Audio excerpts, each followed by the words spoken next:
News to some extent is a drop in fuel prices for May. In case you missed it, was this last Wednesday, so 2 days ago. 22 cents for petrol was the good news, coming down. A glimmer of hope for cash-strapped consumers. Diesel also coming down. LP prices coming down as well, just in time for winter. Now, when we talk about the cents of this, it might not sound like a lot, but when you take into account the public transport costs, which often go up if there's a fuel increase, but never seem to come down when the fuel decreases. Funny story that. But it does make a difference to people who are on the edge of putting themselves into debt, or those who are already in debt. And then we know the relief many people are looking for when it comes to inflation and interest rates, which are still at 10-year highs. Many are caught in a debt trap, simply trying to get through to the end of the month, and that noose could get tighter and tighter. People start borrowing money, either secured lending or, more dangerously, unsecured lending. No one better in the industry to talk about debt than Annaline van der Poel. She's with us once again, COO of Debt Rescue. Annaline, hi. And just to my point, I know we're just talking about 22 cents less for fuel, but for a family on the brink of being in debt review, it can make a big difference, can't it? Good afternoon, Annaline. Good afternoon. Thank you so much for having me. Indeed, it can. And the thing is we've got to remember that, it's a few cents here and a few cents there.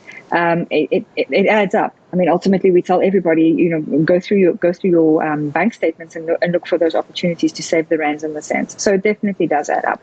The sad part is we've got to remember that we've still got inflation that unfortunately is pushing our cost of living up. Yes, it's within the acceptable bands, and for that we are very thankful.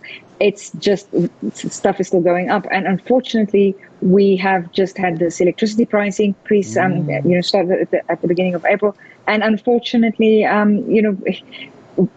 we are struggling as consumers because our debt is still unachievably high, to repay. So. It helps, and I had a good deal when you said don't tell anybody, because I had a look at the exchange rate and the oil price, and it's looking good. So let's hope it stays there.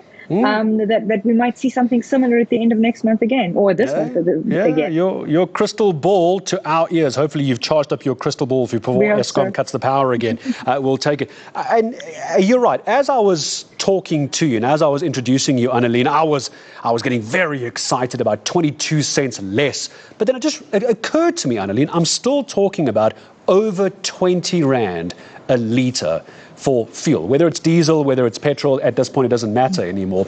It's a very difficult number to swallow for a household that has maybe one income, 2 children, school fees, they've got insurance, they have to pay their car, they have to pay rent. That the fact the reduction is coming down is still very high when compared to, say, a decade ago. And as you say, salaries haven't caught up, but debt is becoming a trap, isn't it? It is, unfortunately, and because we are sitting with, for example, the cost of say diesel comes down, but we're not seeing it happening. The knock-on effect, which we always speak about when it goes up, is that the cost of goods are going up because everything is transported by road in the country. We don't very often see any negligible impact on cost of goods coming down when it goes down.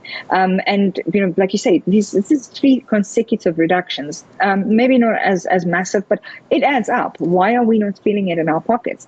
And for the average consumer out there, because of inflation, because goods are going up, and now, we sit with enormously high interest rates and debt, debt repayments. It's made a massive difference over the last couple of years to most people's budgets, and there's no relief in sight. We've had one interest rate cycle recently, no change, and unless things stabilize, especially internationally, very soon, we might skip the next one as well. So we really need to be incredibly cautious where every cent does go. It's not a bad thing to keep track of where our cents go. Let's actually keep track of those cents. I did the maths, Annaline, before when you and I came on. If I drive a vehicle, which I do, is diesel, 80-litre tank. I'm still crying about it every time I fill up, but it's where we are. It's 80 litres a tank, okay? If it's a 22 cents reduction, I want to make sure my maths is right here. If I fill up twice a month, okay, based off the new diesel price, I'm going to save 360 Rand for my fuel budget for the month. Now, that's the reason I like the way you say, let's make sense of this, because that 360 Rand could go to paying off my credit card. It could go to paying off maybe something that I'm lending from a bank. People mustn't think 22 cents means nothing. It actually does when you add it together, isn't it? Absolutely. No, absolutely. It does. And the thing is like I said, the unfortunate thing is it comes hot on the heels of the effect of the electricity price increase. And they're probably going to cancel each other out because we're going into the winter months now. We know generally we use more electricity in the winter period. So the saving is not unwelcome. It's very, very welcome. It's probably going to be good to put to use right now to keep the lights on in the form of electricity because that's gone up. But we can't say no to it. We're very thankful. It's just a pity, unfortunately, it's still incredibly high. And like I said, hopefully, if we monitor what oil and the exchange rate is doing at the moment, if this can maintain, hopefully we see another reduction at the end of this month. And hopefully it helps us, just at least during these very difficult cold months where we need more electricity to sort of even out that increase that hits our budgets there. And I imagine there's a lot of people, Annaline, last question to you, who don't use these rewards cards very, very well. They do make a difference. They're fun to do. You do get some money back every now and then if you're at the right petrol station.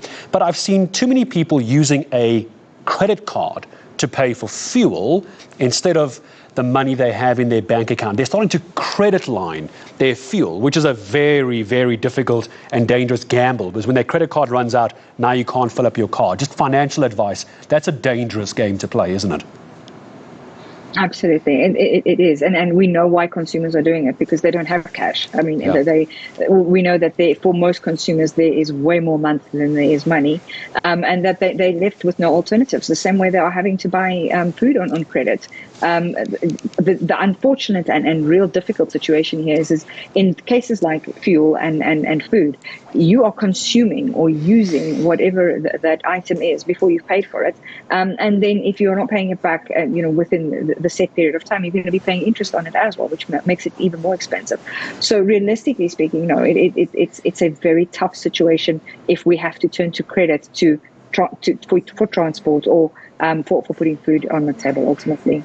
And Annaline, just very, very quickly, I know I ask this question every time we talk, but I'm worried someone misses the advice. Someone worrying about their budget now, when do they phone you? Annaline, where's that border where they're getting themselves into too much debt, they can't cope, and they're just irresponsible with their money? Where's that line again? Last question. I think the simplest way for me to put this is simplify your budget. Get your bank statements, see where your money is going, make the changes that you can. But if you've done all of that and you can't anymore, and you deduct your expenses, your necessary living expenses, food and rent and petrol and whatever, from your income, and what you have left does not cover your minimum debt installments, it means you're over indebted. If you're over indebted, that's where debt counseling comes in, is then contact the debt counselor. Don't wait until somebody wants to repossess or take legal action or something to that effect. If you see you cannot make it and you have made the changes, contact the debt counselor and let them assist you to find a legal solution that gives you protection through the National Credit Act, ultimately, in debt counseling. I can assure you, your debtors are never going to forget about you. I love the way you phrase that, Annaline. There's too much month, not enough money, I think is how Annaline said it. It's a very clever way of remembering. Annaline van der Poel, COO of Debt Rescue. I'm going to say thank you for watching.